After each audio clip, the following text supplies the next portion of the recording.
What are they doing? Are they starting a show again, or you don't even know? We haven't heard anything yet. Yeah, no, I don't. I heard Andy say, if anything, if it does come back, it's going to be 2026. They had Joe Gorga go in and help, and I know with that for a fact that he went and talked to the feds because an ex-federal agent told me that he talked to the feds. It's good to take a break. Yeah, it's good. Yeah. You need a break from your family. It was very toxic. No, that's a permanent break. Yeah, that's all the way. Yeah, goodbye. All the way. Welcome back to Celebrity News Addict. Today, we'll be diving into all the latest updates surrounding the Real Housewives of New Jersey. In this video, we'll get into everything from Teresa and Danielle Cabral's reactions to Jen Aydin's dramatic Jersey Mike's breakdown and rumours that Jen Aydin is finally out of the next season. That's not all. We'll also be covering all the juicy gossip from recent interviews from Joe Giudice and his scandalising rundown of what really happened when he was arrested, including how Joe and Melissa Gorga helped send him and Teresa to jail. Plus, updates from Teresa on her life after filming and if she'll be back next season. From fractured families to legal battles and sandwich shop showdowns, we've got a lot to cover. So let's dive in.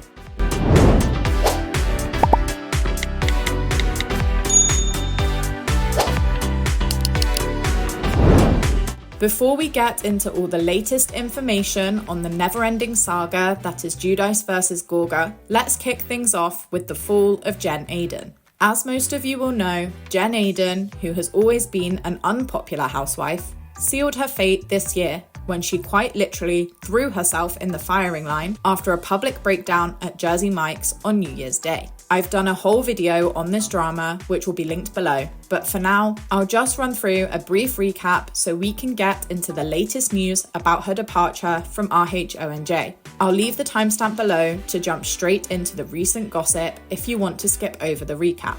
So, it's all started on January 1st, 2025, when Jen posted an Instagram story ranting about a Jersey Mike's location, where she complained about the slow service and rude staff. She moaned that the employees didn't smile at her and she had to wait a long time to order. She followed this up on January 2nd with another series of videos where she got into a heated argument with a customer after he refused to allow her to add an extra sandwich to her order and told her he was a lawyer and didn't want her filming him, to which she replied, quote, "I'm an effing celebrity, you a-hole." This series of entitled clips led to a whole load of public backlash that has had everyone from Danielle Cabral to Margaret Josephs, Teresa Giudice, and even Andy Cohen chiming in, and has ultimately sealed Jen Aydin's fate as a Real Housewife. So, on January 3rd, Danielle made an Instagram post about Jen's behaviour with the caption, "A leopard never changes its spots. Never. Everybody was right about you. You're a piece of sh. Cheers to the most housewifey post I've ever posted. Hashtag if you know you know. Hashtag housewife card activated. Hashtag unbelievable. Hashtag girl bye." And this was followed up on January 5th when the daughter of one of the Jersey Mike's workers that Jen had berated set up a GoFundMe to make a public stand against her behaviour. This has raised a total of $7,870 as of the date of recording. Then, on January 6th, Andy Cohen and Margaret Josephs both spoke out against Jen's behaviour. In an interview with Kiki Monique on Reality Checked, Marge said she was, quote, mortified and heartbroken by Jen being so entitled, and said she thought, quote, "You don't want to be portrayed as the villain, then stop acting like one." While Andy Cohen, who is definitely not the biggest Jen Aydin fan, said that the backlash she was facing was a self-inflicted wound, saying, quote, "Before you hit send on a post, take a beat and say, how's this going to land?"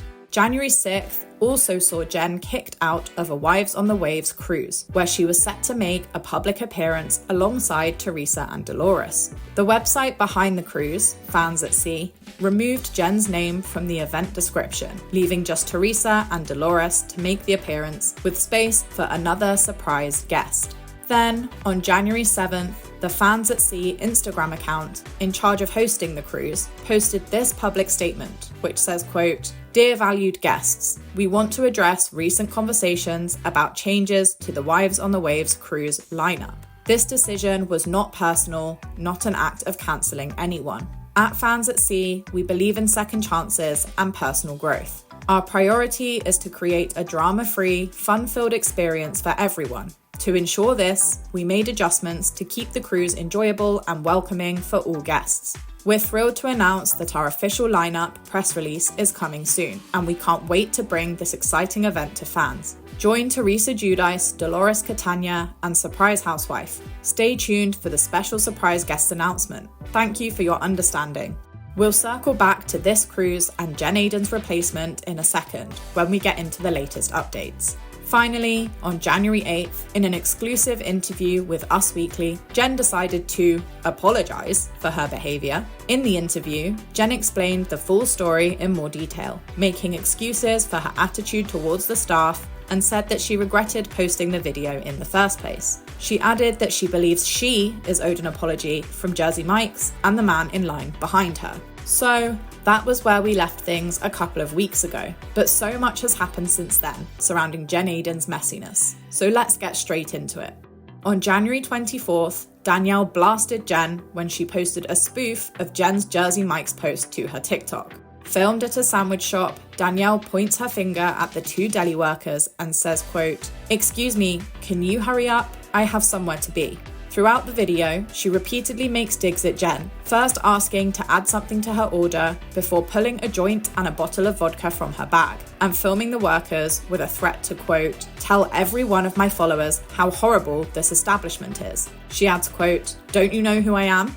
Danielle continues to make jokes about her husband and pretends to pay her assistant to act like her friend. She then picks up a loaf of bread as if to hit someone, and a fake newspaper headline flashes on screen, saying, quote, "Irrelevant housewife arrested, found with a pound of marijuana in purse. Cruel pothead attacks child at deli." Excuse me, can you hurry up? I have someplace to be. This please. one again. This one Hello? again. Twin A. Oh. Can I order something I'm A. else, please? You're A. Can I add something to my order? Unfortunately, you can't do that. You got to get back in the line. It's not how we do things. Spanky, Are you kidding me? did he stutter? Honestly, I mean, can you believe that they're doing this? What do we do? Sprinkles? Oh my God! Jesus I am Christ. filming you guys, and I'm gonna tell every one of my followers please how not. horrible this establishment is. Where is my phone? I have your phone. Do you know who I am? This TikTok was met with a load of public praise, with Marge commenting, quote, "Dead, deceased, Emmy needed." While a member of the public commented, quote, "This might just beat Marge sending Teresa funeral flowers." And another commented, quote, "This is why she's my favourite housewife." Anyway, all jokes aside, the next major update in the Jen Aydin versus Jersey Mike saga occurred on January 30th, when the Fans at Sea Instagram account, in charge of the Wives on the Waves cruise, announced Shannon Beador from RHOC as the third housewife to be joining alongside Teresa and Dolores, and therefore Jen Aydin's replacement. Shannon also shared this same post to her Instagram with the caption, quote, "I am so excited to announce I will be joining Teresa Giudice and Dolores Catania as the third housewife joining Wives on the Waves cruise." Despite her best friend being ditched from the appearance for her shocking behaviour, Teresa commented on Shannon's post with 3 heart emojis, so is clearly in support of the decision. In fact, over the last couple of weeks, it has been revealed by Jen herself that Teresa was not happy with Jen for her behaviour at Jersey Mike's. In an interview with Us Weekly, Jen said that Teresa had called her about the situation and expressed her disappointment. She said, quote, "Teresa was just like, you shouldn't have said that about the old lady." However, Jen did add that throughout the public backlash, Teresa has continued to check on her regularly. But it seems that Teresa and Jen's alliance may also be coming to an end very soon, as a source recently told OK Magazine that Teresa will need to distance herself from Jen if she wants to remain on The Real Housewives next season and avoid public scrutiny. In an interview on January 30th, the inside source said, quote, "Teresa has a brand to protect, and she's going to have to distance herself from Jen. If she wants to hang out with her, she shouldn't take pictures, as she's going to get slammed for it. And maybe it's even better if it's in the privacy of their own homes, so no one can take pictures or talk about it." But a spot on a Housewives cruise and a close alliance with Teresa isn't the only thing that Jen might be losing following her horrifying Jersey Mike's outburst. as this same inside source also revealed to OK Magazine that it has been confirmed that Jen won't be returning to RHONJ next season, although the fate of the rest of the Housewives is still up for discussion. The source said, quote, Jennifer Aydin is not coming back. Speaking on the Jersey Mike's altercation, they added, quote, there's no excuse to do that. And with her apologies, she's more or less doubled down on it. I also believe this has affected her husband's business. She needs to read the room. Look what's going on in the country and in the world. People are suffering, and you're over there like, my diamonds are real, and I'm a celebrity. However, the source did clarify that although Bravo and the team at NBC aren't happy with the bad press Jen has received recently, this decision to let her go had already been decided long before the Jersey Mike scandal. Some sources have put down her dismissal to the violent feud she was in with Danielle Cabral last year, which led to both housewives being suspended from filming. It is also widely known that Jen isn't a favourite amongst viewers, and Andy Cohen isn't a fan of her either, so he likely had a part to play in the decision. But Andy wasn't the only factor at play, as according to the source, Jen had leaked early screeners of episodes from last season before they aired on TV, which upset production, and she wasn't going to get away with it. Surely that's some form of contract violation. Jen really is one for biting the hand that feeds her. Anyway, the source also addressed Jen's claims that she will be returning next season, saying, quote, they're all saying that, and adding, you're a housewife with no show. I'm not going to take away from them that they were housewives. Yes, they were, but there's no show right now. So, Jen's claims that she will be returning next season are obviously false, and the rest of the cast are still uncertain. On a recent episode of her Turning the Tables podcast, which she filmed with her ex-husband on January 29th, Teresa reiterated that Andy had announced there will be no news until 2026. What are they doing? Are they starting a show again, or no, you don't even know? We haven't heard anything yet. Yeah, no, I don't. I heard Andy say, if anything, if it does come back, it's going to be 2026.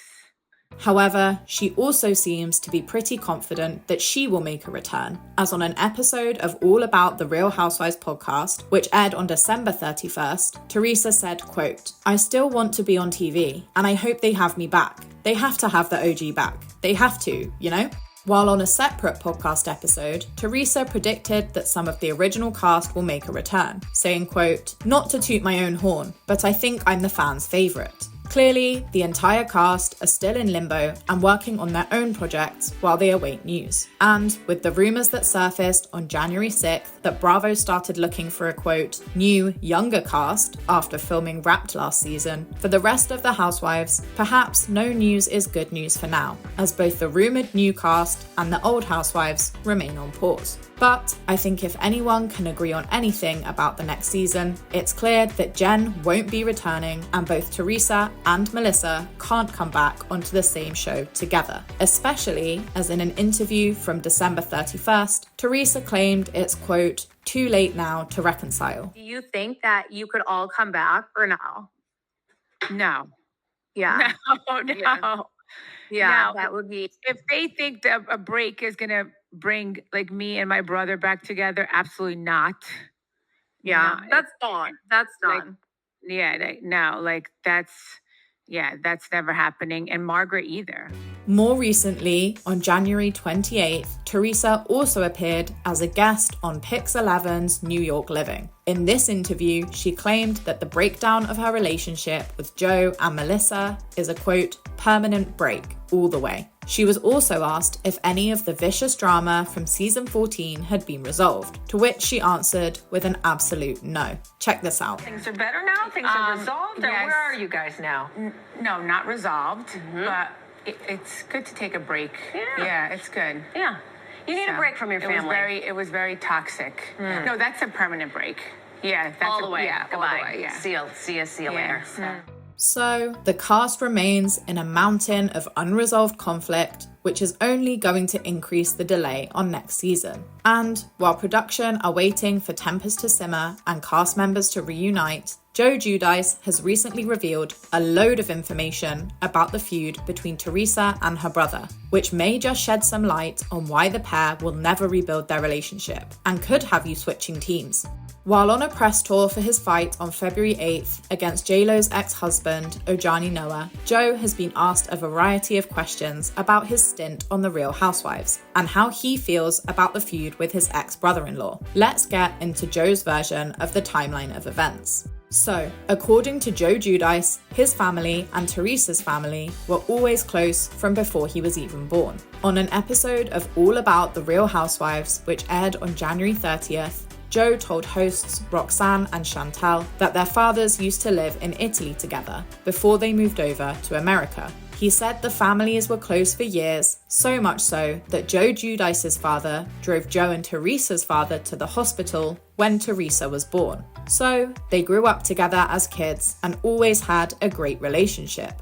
However, Joe blames the show as the catalyst for the breakdown in the relationship, saying production manufactured situations that have created deeply entrenched family feuds out of what would otherwise have been petty drama. He said that Bravo, quote, go around and they say, ask this question about that, just to stir things up. He added, they just want to stir things up so you start arguing about something. I guess that's what makes the show. Without it, it would be a little boring. According to Joe, before Joe and Melissa Gorga came on the show in season 3 back in 2011, the families were close and Melissa's family were always nice to Teresa and Joe. He said, quote, but on the show, they just started coming out with all this BS. Whatever Bravo would ask them to do, or the producers, they would come on and they would say whatever. To back this up, Joe recounted how production reached out to Joe Giudice's brother to ask him to join the show before Joe and Melissa joined the cast. According to Joe, they were asking his brother if they were on good terms, if they liked Teresa, and if they would be willing to go against Teresa and Joe on the show. Joe's brother said no, he wouldn't go against them, and that was the end of the conversation.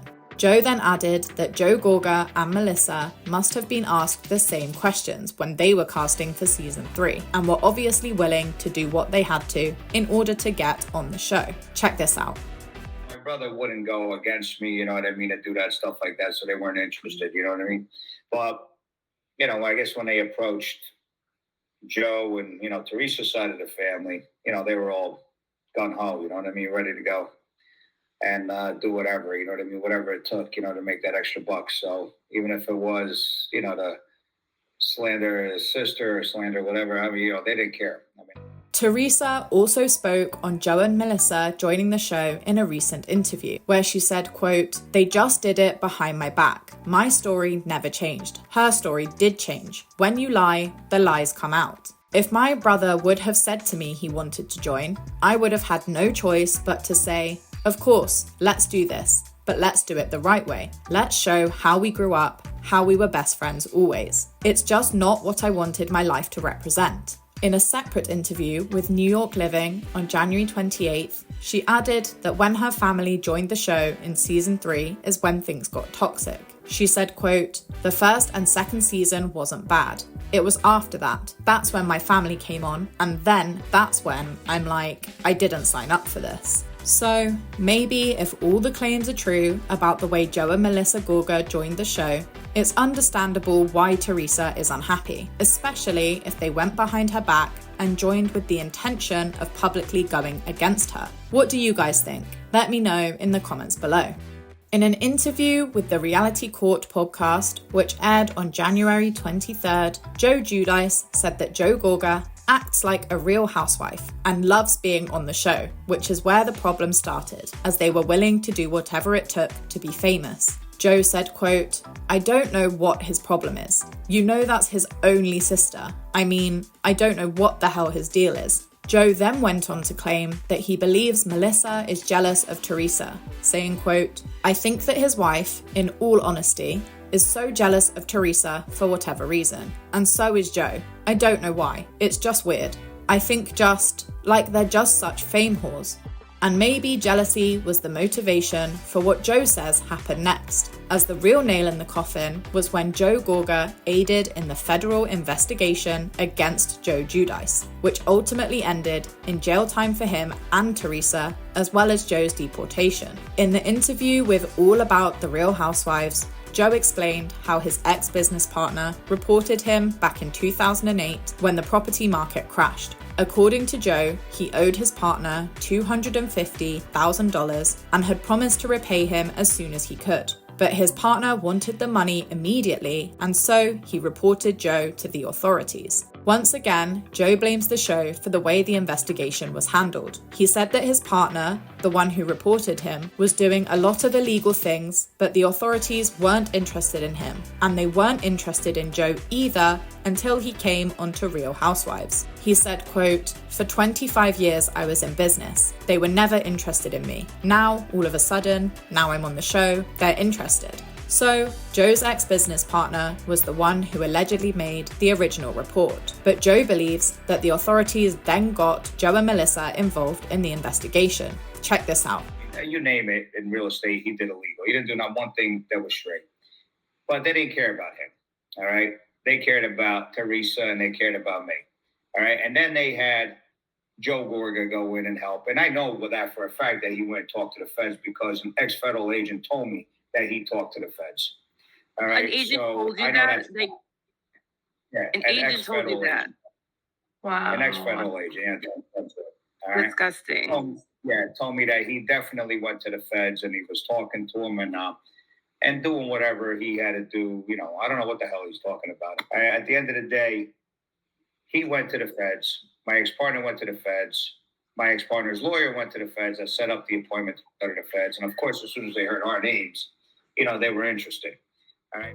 For me, if this is true, this is where petty backstabbing turned into all-out betrayal and an unfixable divide between the siblings. In this interview, Joe goes on to explain how Teresa ended up getting caught up in the investigation, saying that he put one property in her name and from signing those papers, it incriminated her too. Allegedly, the pair were initially supposed to enter a guilty plea and pay $1.5 million for the accusations brought against them of mail and wire fraud, bankruptcy fraud, and false loan applications. But no jail time was included in the original plea for either of them. However, after entering the guilty plea in court, the judge also indicted Teresa, and so they were both sent to jail and had to pay the $1.5 million. Joe blames this on bad legal representation, but also on his ex-brother-in-law for deciding to speak to authorities and Melissa being, quote, involved in the shadows too. Then, to top it all off, after allegedly aiding the pair's imprisonment, Joe and Melissa turned around and publicly claimed to have, quote, put food on the table and supported Gia, Gabriella, Melania, and Audriana while Teresa was in jail. This is a massive trigger for Teresa on the show and in interviews. On a recent episode of Turning the Tables, Teresa said, quote, "I didn't need him for anything. I did everything on my own." Joe Giudice also adamantly denies these claims, saying it's, quote, laughable that they could suggest they provided any financial support to Teresa and Joe. And if what Joe says about the Gorgas speaking to authorities is true, even if they did bring food round for the girls, it seems like a bit too little too late. What do you guys believe? Would Joe and Melissa really turn on them like that? Fighting on TV over sprinkle cookies is one thing, but sending your sister and brother-in-law to jail? What do you all think? So, moving on from the federal investigation, another big sticking point in this never-ending feud is over Teresa and Joe's parents. In his recent interview, Joe Giudice explained how he and Teresa would always support her parents, taking them on holidays and having them around for dinner most days when the girls were little. But, he said, on the other hand, Melissa and Joe would never invite their parents round. He seemed to suggest that Melissa put restrictions on how often Joe and Teresa's parents could visit and see the kids, and Joe would make excuses that he was working or too busy. He added, quote, "But if he needed something though, he would go to the parents," saying that Joe Gorga, quote, "sucked them dry and they gave everything to him and nothing to Teresa." When asked if Joe Gorga really lost his parents' house, Joe said yes. Teresa's parents gave the house to Joe Gorga and he got into debt and lost a lot of their father's money. He said that Joe would, quote, always get into a rut and his father would bail him out and he would never pay him back. Teresa has also continued to speak out about their parents and how she supported them, with some of the most emotional moments in the show's history coming from fallouts over their parents' alliance with either Joe or Teresa. Perhaps putting two and two together, we can assume that Teresa feels that Joe Gorga, by getting involved in the investigation against Teresa and Joe, robbed Teresa of time with her parents, who passed away soon after she came out of jail. In recent podcasts, Teresa has also spoken out about how she didn't want Joe and Melissa to join the show in the first place, as she didn't want to, quote, drag her family through the mud. But when they did join and the feud erupted, she would try to shield her parents from things that Joe was doing. In an episode of Turning the Tables with All About the Real Housewives podcast, which aired on December 31st, Teresa said, quote, everything I did was always for my parents. So I made him look like he was the best brother ever after Joe left. Now, looking back, he only came around when we were filming. And one final point of contention that we've seen come up more recently is over the pizza oven venture between Joe Gorga and Teresa's new husband, Louis. According to Joe Giudice, Teresa's brother is in the wrong on this one too. Explaining how it all went down, Joe said, quote, with Louis, I think it was all started from some pizza oven or something like that. Louis put up the money and Joe wanted half. It doesn't work that way. If you don't put up the money, how are you going to get half? He went on to explain the financials behind the deal. Check this out. With Louis, I think it was all started from some pizza oven or something like that. Louis put up the money and Joe wanted half. All right, it doesn't work that way. If you don't put up the money, how are you going to get half? Right. 100%. If you put 150 or 125,000 in, like Louis did, and 125 you put in, now you're partners. All right. Louis wanted to give him a little percentage or something like that, and he wasn't happy about it, and he just kept fighting. And then they said, you know what? Louis lost 250,000, and that was it. And they never went ahead with the pizza oven. After all the drama that has happened between Teresa and her brother over everything from looking after her parents to federal investigations and pizza ovens, Teresa has repeatedly stated that it's too late now for them to reconnect, and the family is truly split forever. So what happens now? While taking a break from filming, some of the housewives are taking the time to launch new businesses and leverage their platforms. While Melissa has recently launched a new line of sprinkle cookies, which Joe Giudice has said is another paycheck that they should be thanking Teresa for, Teresa has launched a couple of new ventures of her own. The first of these is a lipstick line called Lips by Teresa x Christian Audette, which was announced at the end of January. According to the website, Teresa wrote, quote, this collection is so special to me as each lip shade celebrates the love, romance, and commitment I share with my husband, my twin flame. Teresa also told New York Living during an interview on January 28th that she is looking to open up a restaurant with her, quote, whole family, though I can bet Joe and Melissa won't be involved in that. So that's the timeline of events up until the date of recording on February 6th. Thanks for sticking with me if you made it all the way to the end. What do you guys think? Who is in the wrong here? Has hearing Joe's side of the story changed your allegiance to either Melissa or Teresa? Do you think Joe and Melissa really aided in the federal investigation against Teresa and Joe? Are you happy to see the back of Jen Aydin? And where do you think the show will go from here? Let me know all your thoughts in the comments below. And if you haven't already, don't forget to like, subscribe, and hit that notification bell for more celebrity news and updates as they happen. Thanks for watching.